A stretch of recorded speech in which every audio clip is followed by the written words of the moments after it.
किसी गांव में किशन नाम का एक लड़का रहता था। उसके पिता का देहांत हो चुका था। माँ ने ही उसे पाल पोस कर बड़ा किया था। किशन के 4 चाचा थे। वे उससे बहुत चलते थे। किशन के चाचा हमेशा ही किशन को कुछ ना कुछ नुकसान पहुंचाते रहते थे। एक दिन उन्होंने किशन के प्यारे से बछड़े को चुरा लिया और उसे मार दिया। किशन को जब पता चला तो वह बहुत दुखी हुआ। फिर न जाने उसे क्या सूझा। बछड़े का सिर उठाकर काटकर शेष शरीर को तो दफना दिया। पास के गांव में एक ब्राह्मण रहता था। बछड़े का कटा सिर लेकर वो ब्राह्मण के घर जा पहुंचा और आंगन में कहीं छिपा दिया और ब्राह्मण से कहने लगा, आपके घर से तो गोमांस की बदबू आ रही है। ब्राह्मण गरज कर बोला, असंभव। यदि ऐसा है तो तुम मुझे गाय का मांस ढूंढ कर दिखाओ। अब क्या था, किशन ने बछड़े का सर लाकर उसके सामने रख दिया। यह देखकर ब्राह्मण घबरा गया। अगर लोगों को इस बात का पता चल गया तो उसे जाति से बाहर कर दिया जाएगा। उसने किशन को बहुत सा धन दिया ताकि वह गांव वालों को इस बात के बारे में ना बताए। किशन ने वो सारा धन लिया और मोहरों से भरी थैली लेकर अपने चाचाओं को दिखाकर बोला, पास के गांव वालों ने मुंह मांगे दामों पर गोमांस खरीद लिया। वो लोग तो और भी मांग रहे थे। मैंने कहा कल लाऊंगा। चाचा बहुत खुश हुए। उन सब ने भी अपनी अपनी गाय बछड़े मारे और उनका मांस पड़ोस वाले गांव में ले गए।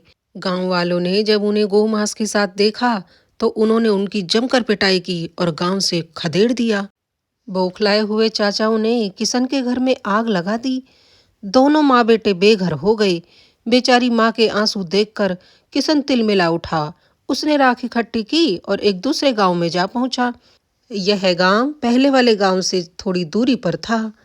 ले लो, आंख का सुरमा ले लो, इसे ही लगाकर गड़ा धन मिल जाता है। जिसका ब्याह न हुआ हो उसका ब्याह जल्दी हो जाता है। हाथ के हाथ एक एक थैली सुरमा बिक गया। शेष राख को किशन ने छुपा दिया। अपने चाचा के पास जाकर बोला, मेरी तो झोपड़ी की सारी राख बिक गई। चाचा ने हैरानी से पूछा, राख बिक गई? ऐसा कैसे हो सकता है? हाँ, इसमें क्या शक है? कहकर उसने पैसे दिखाए। फिर किशन ने उन्हें उकसाया कि वे भी अपनी झोंपड़ी जलाकर उस गांव में राख बेच आएं। उसके सारे चाचा उसकी बातों में फिर से आ गए। चारों ने अपने अपने घर फूंक दिए और राख ले जाने की तैयारी करने लगे। किशन ने कहा, गांव वालों से कह देना कि हमें सुरमे वाले ने भेजा है। चारों राख लेकर उस गांव में जाने लगे तो वो ठाठ से बैठकर उनको देख रहा था कि अभी ये कुट पिट कर आएंगे। चारों जैसे ही उस गांव में पहुंचे और सुरमे वाले का नाम लिया तो सारे गांव वाले उनके पास आ गए और देखते ही देखते बांस के लाठियां डंडे उन पर पड़ने लगे। बेचारे पिटते पिटते घर लौटे। चारों ने गुस्से के मारे किशन को मारने की योजना बना ली। उन्होंने किशन को नदी किनारे रस्सी से बांधा और खुद खाना खाने घर चले गए। उनके वहां से जाते ही एक सौदागर वहां से गुजरा तो उसने किशन को बंधे हुए देखा और किशन के पास जाकर पूछा, क्यों भाई, तुम्हें यहाँ किसने बांधा है? क्यों बंधे हुए हो? तो किशन ने बात बनाई, जी, मेरे चाचा मेरी शादी एक खूबसूरत लड़की से करना चाहते हैं। मैं उससे शादी नहीं करना चाहता क्योंकि मैं किसी और से प्यार करता हूँ। मेरे मना करने पर उन्होंने मुझे बांध दिया। सौदागर बोला, मैं शादी कर लेता हूँ उस लड़की से। क्या ऐसा हो सकता है? किशन ने झट से उसे बांधा और उसका घोड़ा लेकर रफू चक्कर हो गया। सौदागर बड़ा खुश हो रहा था कि खूबसूरत लड़की से मेरी शादी होगी। अपने मन में ही सौदागर ने उस खूबसूरत लड़की की तस्वीर बना ली। ऐसे इटलाती बल खाती मेरे पास आएगी और मेरे गले में वरमाला डालेगी। इधर किशन उसका घोड़ा लेकर रफू चक्कर हो गया। चारों चाचा खा पी कर लेट गए। आलस्य के मारे उठा न गया। पिटाई के कारण पोर पोर दुख रहा था। नौकर से बोले, जा तू ही किशन को नदी में फेंक आ, हमसे तो उठा नहीं जा रहा। नौकर भी कम आलसी नहीं था। उसने अपने रिश्तेदार को यह काम सौंप दिया। अब रिश्तेदार कौन सा किशन को पहचानता था?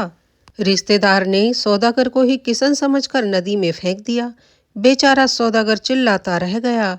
नौकर ने चाचा को सूचना दी, जी काम हो गया है। यह सुनकर किशन के चारों चाचा खुशी मनाने लगे। नाच गाकर अपनी खुशी का इजहार करने लगे। किशन ने पेड़ की ओट में छिपकर यह सब देखा और घोड़ा लेकर चाचाओं के पास जा पहुंचा।